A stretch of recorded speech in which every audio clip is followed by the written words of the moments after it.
ಆತ್ಮೀಯ ಸ್ಪರ್ಧಾರ್ಥಿಗಳೇ, ಇನ್ನೇನು ಕೆಲವೇ ದಿನಗಳಲ್ಲಿ ರಿಕ್ರೂಟ್ಮೆಂಟ್ ಏನಾಗ್ತಾ ಇದೆ, ಸ್ಟಾರ್ಟ್ ಆಗ್ತಾ ಇದೆ. ಆ ವಿಷಯಕ್ಕೆ ಸಂಬಂಧಪಟ್ಟಿರ್ತಕ್ಕಂಥ ಆಲ್ರೆಡಿ ವಿಷಯವನ್ನ ಮಾತಾಡ್ತಾ ಹೋಗ್ತಾ ಇದ್ದೀನಿ. ಇಟ್ ಮೀನ್ಸ್ ಪ್ರಶ್ನೆ ಪತ್ರಿಕೆ ವಿಶ್ಲೇಷಣೆಯನ್ನ ಮಾಡ್ತಾ ಇದ್ದೀನಿ. ಬಾಲಾಜಿ ಸರ್ ಮಾತಾಡ್ತಾ ಇರೋದು, ಸನ್ರೈಸ್ ಕೋಚಿಂಗ್ ಸೆಂಟರ್ ಗಂಗಾವತಿಯ ಸಂಸ್ಥಾಪಕ ನಿರ್ದೇಶಕರು.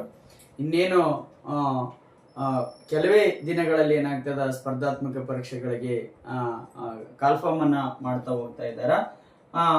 ಈ ಒಂದು ವಿಷಯದ ಕುರಿತು ಕನ್ನಡ ಆಗಿರ್ಬೋದು, ಗಣಕಯಂತ್ರ ಆಗಿರ್ಬೋದು, ಹಾಗೂ ಮನೋವಿಜ್ಞಾನದ ವಿಷಯದ ಕುರಿತು, ಹಾಗೂ SDA, FDA, KPSC ಗ್ರೂಪ್ ಹಾಗೂ ಕರ್ನಾಟಕ ಎಕ್ಸಾಮಿನೇಷನ್ ಅಥಾರಿಟಿ ಅವರು ನಡೆಸಿರ್ತಕ್ಕಂಥ ವಿವಿಧ ಇಲಾಖೆಗಳ ಪರೀಕ್ಷೆಗಳಲ್ಲಿ ಬರ್ತಕ್ಕಂಥ ಪ್ರಶ್ನೆಗಳನ್ನ, ಹಾಗೂ ಇಲ್ಲಿವರೆಗೆ ನಡೆದಿರ್ತಕ್ಕಂಥ ಹಾಸ್ಟೆಲ್ ವಾರ್ಡನ್ ನೇಮಕಾತಿಯಲ್ಲಿ ಬಂದಿರತಕ್ಕಂಥ ಪ್ರಶ್ನೆಗಳನ್ನ, ಹಾಗೂ ಏನು primary school teacher recruitment, graduate primary school teacher recruitment, ಹಾಗೂ ಹೈಸ್ಕೂಲ್ ಟೀಚರ್ ರಿಕ್ರೂಟ್ಮೆಂಟ್ ಅಲ್ಲಿ ಬಂದಿರತಕ್ಕಂಥ ವಿವಿಧ ಪ್ರಶ್ನೆಗಳನ್ನ, ಅದರಲ್ಲಿ ಇಂಪಾರ್ಟೆಂಟ್ ಪ್ರಶ್ನೆಗಳನ್ನ ಆಯ್ದುಕೊಂಡು ಏನ್ ಮಾಡ್ತಾ ಇದ್ದೀನಿ, ವಿಶ್ಲೇಷಣೆಯನ್ನ ಮಾಡ್ತಾ ಇದ್ದೀನಿ.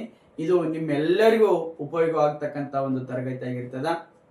ಸೊ ಹಾಗಾಗಿ ಆ ತರಗತಿಯಲ್ಲಿ ಬಂದಿರತಕ್ಕಂಥ ವಿಷಯಾಂಶವನ್ನ ನೀಟಾಗಿ ನೋಟ್ಸ್ ಮಾಡ್ಕೊಂಡು ಏನ್ ಮಾಡ್ಬೇಕಾಗ್ತದ, ಓದಿದಾಗ ಮಾತ್ರ ಏನಾಗ್ತದ, ನಮಗೆ ಒಂದು ಮಾರ್ಕ್ಸ್ ಬರಲು ಏನಾಗ್ತದ, ಸಾಧ್ಯ ಆಗ್ತದ. ಅಂತ ಒಂದು ವಿಷಯದ ಸಾಧನೆಯ ಸಾಧಕರು ನೀವಾಗ್ಲಿ ಎಂಬ ನುಡಿನಮನದೊಂದಿಗೆ ಸನ್ರೈಸ್ ಕೋಚಿಂಗ್ ಸೆಂಟರ್ ಗಂಗಾವತಿ ಎಂಬ ಯೂಟ್ಯೂಬ್ ಚಾನಲ್ ಅನ್ನು ಏನ್ ಮಾಡ್ರಿ, ನೀವು ಎಲ್ಲರೂ ಸಬ್ಸ್ಕ್ರೈಬ್ ಮಾಡಿ ಅದನ್ನ ನಿಮ್ಮ ಫ್ರೆಂಡ್ಸ್ಗೆ ಹೆಚ್ಚಿನದಾಗಿ ಶೇರ್ ಮಾಡ್ರಿ.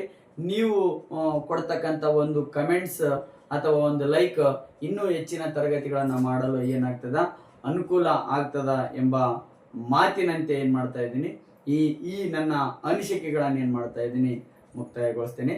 ಎಲ್ಲರಿಗೂ ಒಳ್ಳೆಯದಾಗ್ಲಿ. ಧನ್ಯವಾದಗಳು.